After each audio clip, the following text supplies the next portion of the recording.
The Redmi K20 Pro could just be the best value phone in 2019. Value. Of course, there are more expensive phones that give better options with the camera and with the screen. But as a complete package, is there any phone that can beat the Redmi K20 Pro? Of course, value is very subjective. What you value in a phone, what you want, what you're willing to pay is different for every person. But there's something about the Redmi K20 Pro that has caught a lot of people's attention. Is it deserving of that? Is it enough? Is it offering us the best value of any phone this year? Or are there other phones from other brands that actually give us a better overall package? It's a cheap phone, really. The Chinese price is 2,500 RMB. When you compare that to other phones, for example, the Huawei P30 Pro, flagship from that company, this is double the price in China, 5,000 RMB. Double the price of the Redmi K20 Pro. Then you have other cheaper phones that also give a lot for your money and give very good specs. For example, the Oppo Reno 10 times zoom edition. That is almost double the price of the Redmi K20 Pro. Then you go down in price anyway to phones like the Xiaomi Mi 9, another value champion. That is still more expensive than the Redmi K20 Pro.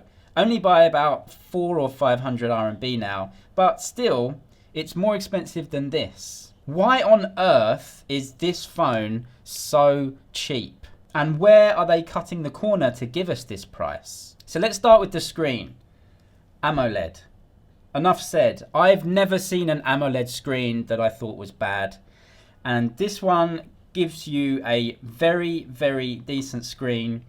Now, there are phones with, on the specs sheet, better screens. For example, the OnePlus 7 Pro has 90 Hz refresh rate, Quad HD AMOLED panel, one of the highest grade AMOLED panels manufactured by Samsung.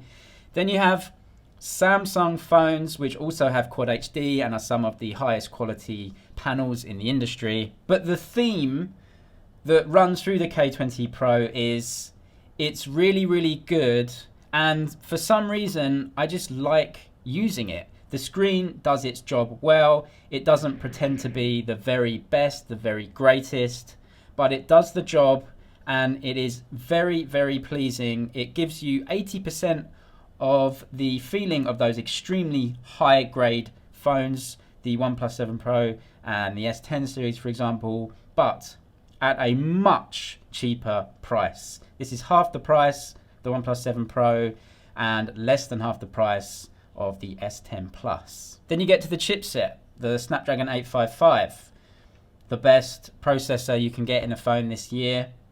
It's in this one and it's in this one too. But again, the Redmi K20 Pro is cheaper. Then we come on to the battery. I did a battery test between all of these and actually the Oppo won, but again, the Redmi K20 Pro has a 4,000 mAh battery. That's very big and it lasted a long, long time. The whole package works. A big battery with a full HD screen is going to last much longer than if you're using Quad HD screens. Then we get to the operating system. It's Android, and as far as I'm concerned, Android is mostly the same on every phone. You can change it to however you like. You can put launchers on there. My experience with the phone has been it's very solid. It just works how you want it to.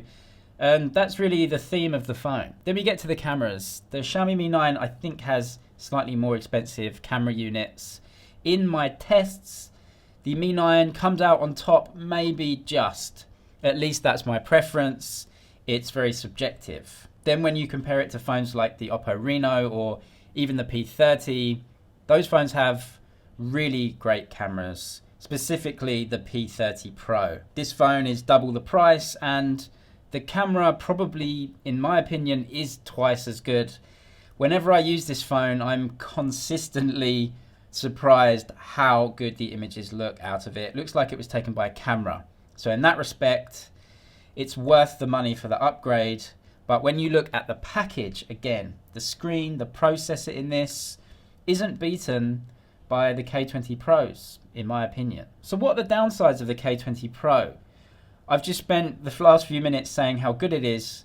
So how on earth is it so cheap and so good? Yeah, there are some downsides. The audio quality isn't that great. The camera quality on this is acceptable. It's decent. It definitely gets beaten by quite a few other phones. But here's the thing.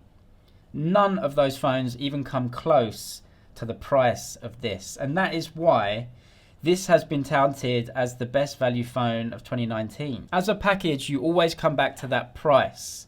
I don't know how Xiaomi did it, but they've created a really solid phone for an unbelievable price. Cheaper than any other phone with an 855 that I can think of. So the best value phone of 2019, it could be the winner of that crown. There are lots of other phones that beat it specifically in specific areas, like this one in the camera department, maybe like this one again in the camera department, and the battery life was a little bit better. But where none of these phones beats it is the price. It's just so much cheaper than those phones whilst giving more or less the same experience. So whilst I'm not a fanboy at all, and I'm looking forward to this thing getting beaten, I want an even cheaper phone with even better specs, if that's possible. So is it the best value phone of 2019? Well, it's very subjective. I don't want to make the choice. You can make an argument to say that this phone is much better value because you value the camera much more. So there is no best value phone. It's only best value for you, but it's a great package in the Redmi K20 Pro. And I don't think many people would be disappointed when they receive it having paid that low price.